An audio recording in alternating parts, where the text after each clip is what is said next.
Okay, welcome to Precalculus Tuesday, March 31st.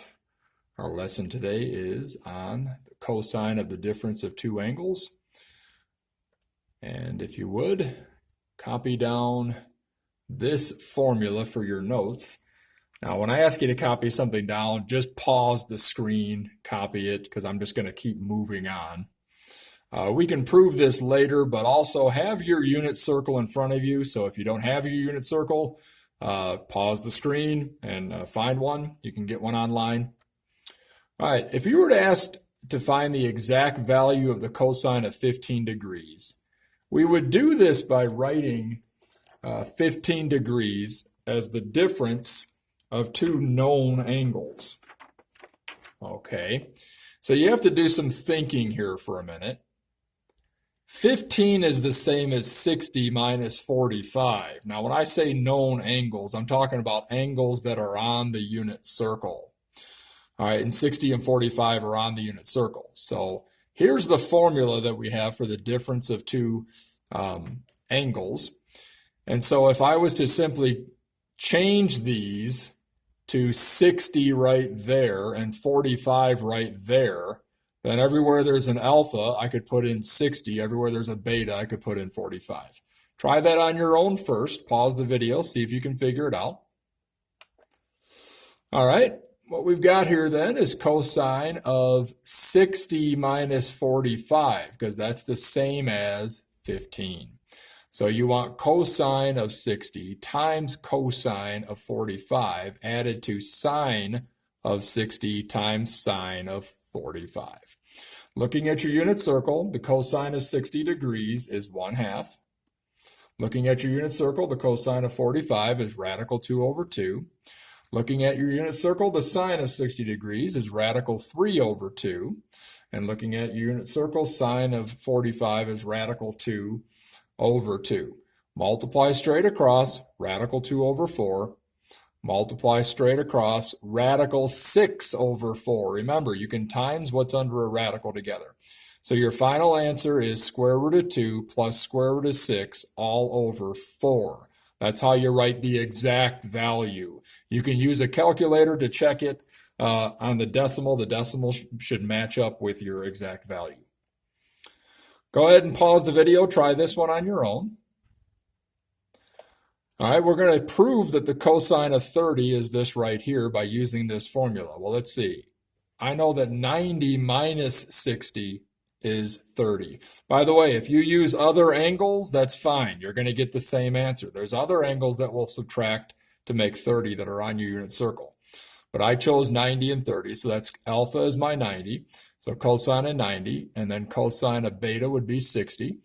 Added to sine of 90, and times sine of beta, which is 60. All right, cosine of 90, looking at the unit circle, it's the x value, so it's 0. Cosine of 60 is the x value 1/2. All that's going to be nothing. Sine of 90 is the y value, that's 1. Sine of 60 is the y value, radical 3 over 2.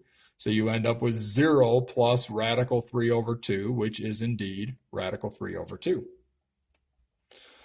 Find the exact value of the cosine of 80 cosine 20 plus sine 80 sine 20. Well, apply that to this right here. Cosine, 80. Oh, cosine of 80. 80 would be your alpha, but it's got to show up over here too. Is it sine alpha the same? Yes. See, alpha and alpha have to be the same angle. So 80 there and sine with 80 there, it works.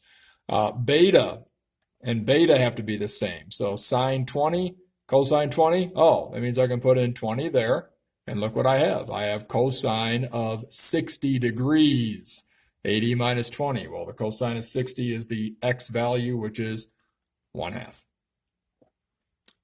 See if you can do this one on your own. Pause the video. Okay.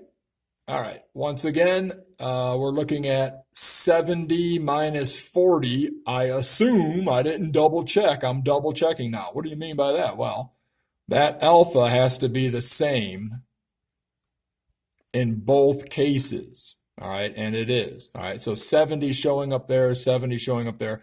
40's showing up there for beta, 40 showing there for beta. So yes, alpha 70, beta 40. You're looking at the cosine of 30. 30 degrees on my unit circle is radical 3 over 2 for your answer there. We're going to verify that this is the cotangent of alpha plus tangent beta using this right here. Well, more than likely, we're going to substitute all of this down here.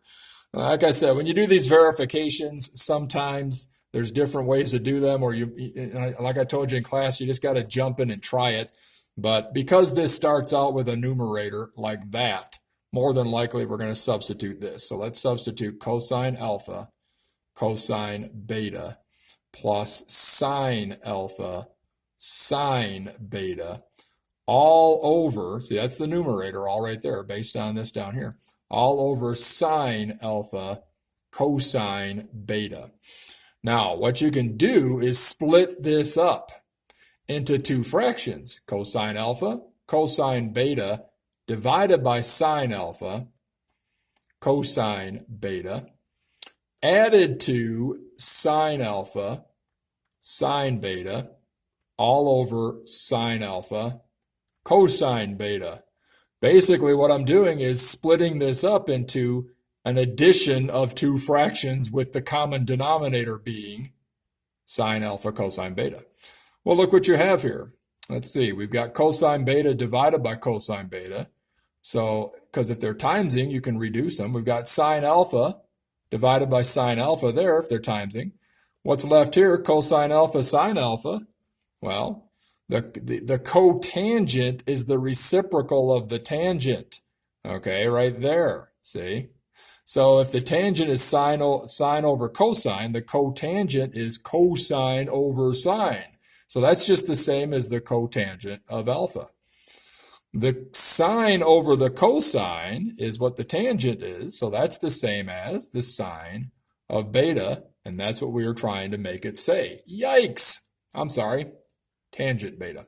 There you go. Sometimes I get to talking and not thinking about what I'm writing. Okay, cotangent plus tangent, so we're done. All right, pause the, well, sorry.